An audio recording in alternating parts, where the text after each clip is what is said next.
So welcome along to a special, obviously, Fight Talk interview, and I am delighted to say that we are joined by Jimmie Rivera. Jimmy, thanks a million for taking the time to come on to obviously Fight Talk. No problem. Thank you for having me. Easy to say. Well, probably not easy. That's probably a little disrespectful. But biggest fight of the career just announced? Yeah, definitely one of the biggest fights ever. You're taking on what a lot of people consider one of the best of all time at bantamweight, Dominick Cruz. So what was initially when you got offered the fight? You did call for the fight in post-fight victory. What did you think? You mentioned that you were shocked that Cruz took the fight. Now, Dominick was actually on MMA Hour today, and he was saying you were shocked as you felt the reason why you were shocked was because Cruz should be getting the title shot and not you. So what was your reason why you said shocked? I got to listen to it. I actually just finished listening to the MMA Hour and hear him speak about it.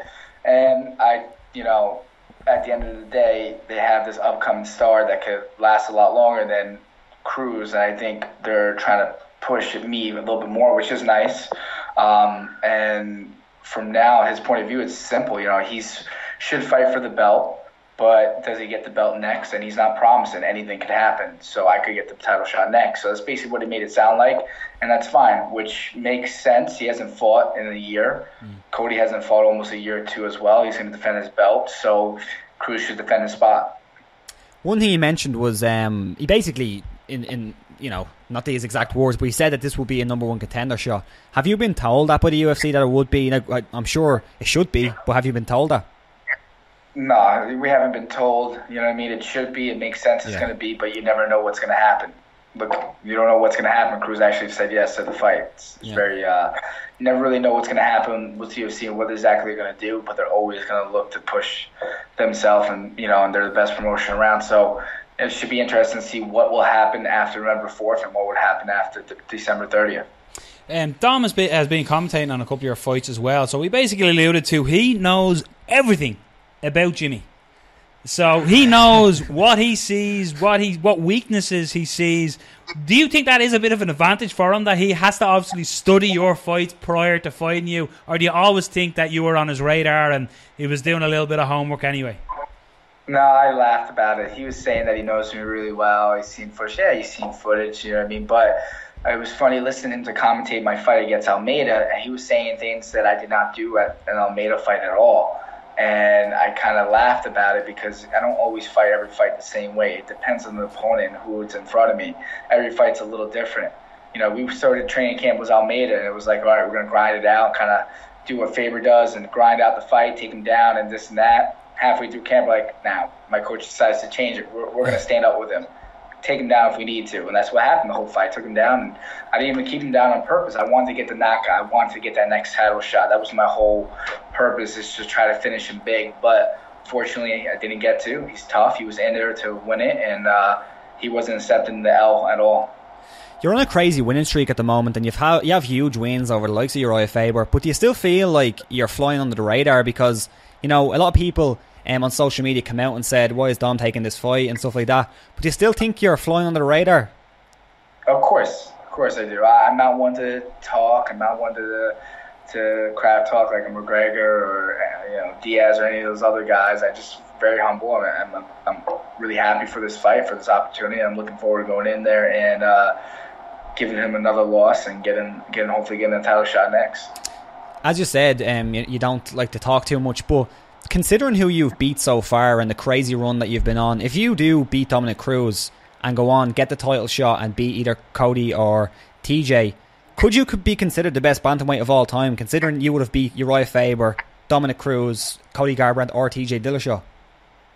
I mean, if that happens, I would have to say yes. I mean, my only one loss is not even at bantamweight. It's at one catchweight at 150. So I would be undefeated at bantamweight. So I would say my opinion, yeah. My opinion in my head, I think I'm best. But everybody has their own opinions, and they're right, and they're allowed to have their own opinions. And I think in my head, yes, I would. One thing that a lot of people speak about, and it was even up to the Garbrandt fight when this happened, Dominick Cruz, the way he moves, you can't game plan for him. You can't replicate him in the gym. Do you fall into that, or do you just think that's big PR to sell fights and push Dom? just PR to sell fights. I just worked on it today, and it's crazy to see how he moves and all that unnecessary movement he does. I mean, he does it to throw people off, but if you know how to fight it and you know how to counter it and know what to do exactly, you really don't worry about it.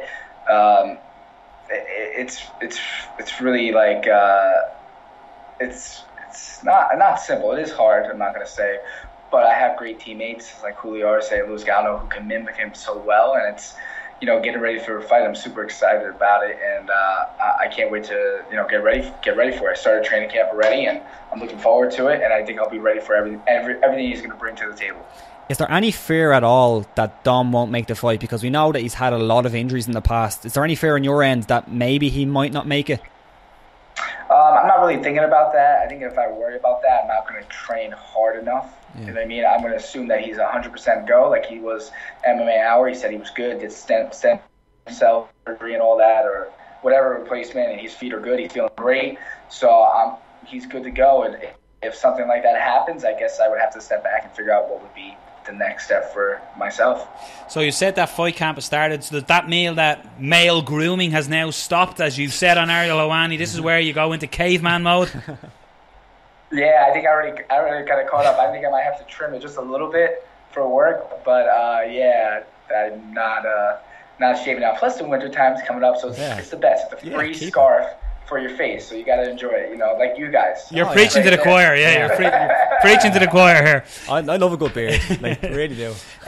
But with the fight coming in, and we have talked the movement, the Dom, everyone's going to talk. This is what I always find when people are underestimating you here. So they're talking about everything that Dominick Cruz is going to do, but they're not talking about what you're going to do. So obviously you're not going to give away game plans. What are people expecting to see from you when taking on Dom Cruz? I think it's going to be a lot higher paced fight than the last ones. I think I'm going to have to push it. He's a nonstop. He's doing only 3 rounds. I mean, his style is crazy how he just keeps moving the whole time. But I'm looking forward to it because it's like a challenge. It's like people don't think you can beat his style. I mean, Cody's done it, but Cody's done it his own little way, and I'm going to do it my way. And I'm super excited for it. And then hopefully after that, title shot next. Whoever wins on November 4th, and I think that's it. I don't know. Can we clear up what's happening with Aljamain Sterling? I don't really know. He's a funny guy. He really is. He wants to fight me now really bad, and I try to fight him 3 times. So I'm just telling him get in line and wait.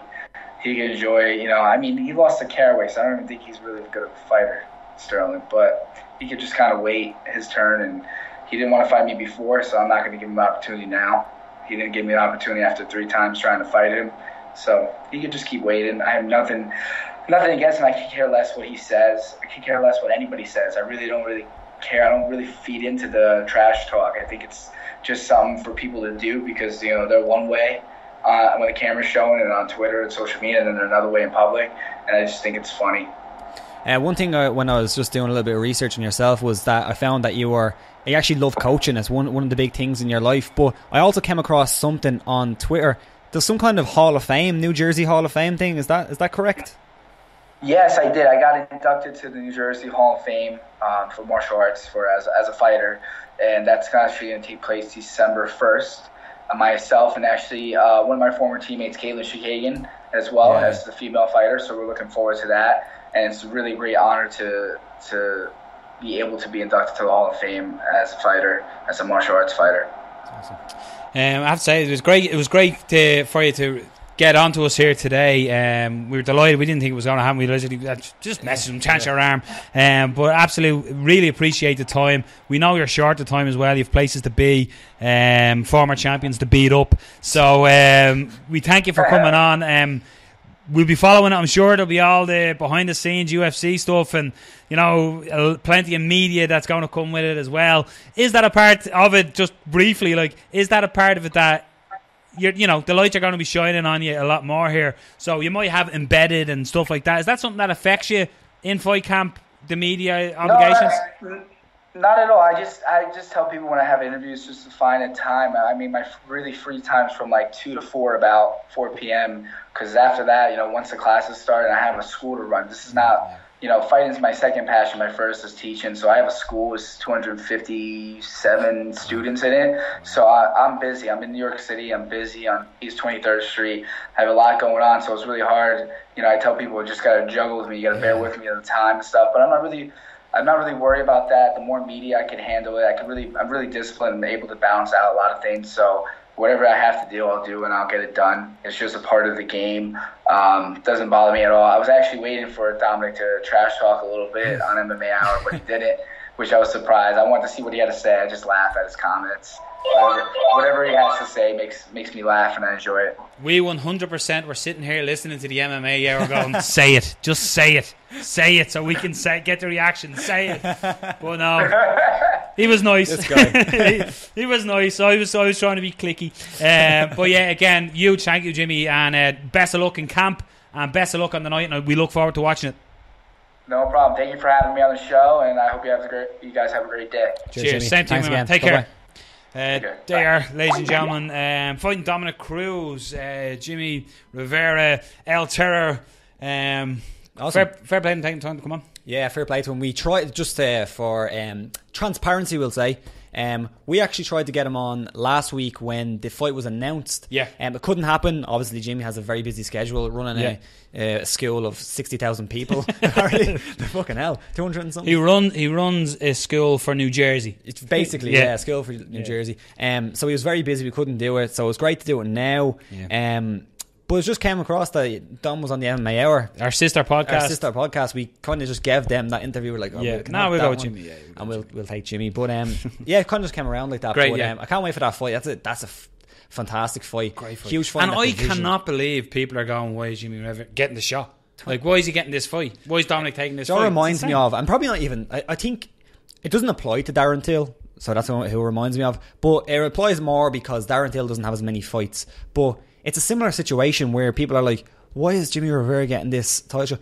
Maybe because he's on a serious run. He's beaten Thomas Almeida, Faber, Alcantara. Yeah. You know what I mean? He's in there doing you know what I mean? He's doing the business. Who else is he supposed to fight? Yeah. But it's a staring test. Dominick Cruz is no joke. And Jimmy has the utmost confidence in the skills, and he should. But that is a great fight. Interesting that he's saying the whole thing about Dom's movement and stuff is just a thing, and he intends to push it. But that was, again, great to have him on. That was the Obviously Fight Talk exclusive interview here. Check out the full show if you haven't checked it out this week already. It's a jam-packed show. We have James Lynch from Flow Combat. We have Luke Thomas from MMA Fighting. And we have the Fire Kid, Tom Duke-Watt as well. A lot about UFC 216. Yeah. We talked a lot with Luke Thomas about everything, about Conor McGregor, about a little bit about 216, some of the fights there, weight cutting, loads of stuff. It's a packed show. It's a great show. I love talking about it and recording it. But while you're here, if you're still listening, you're probably not, hit subscribe. Yeah. But this is the interview. And we're out.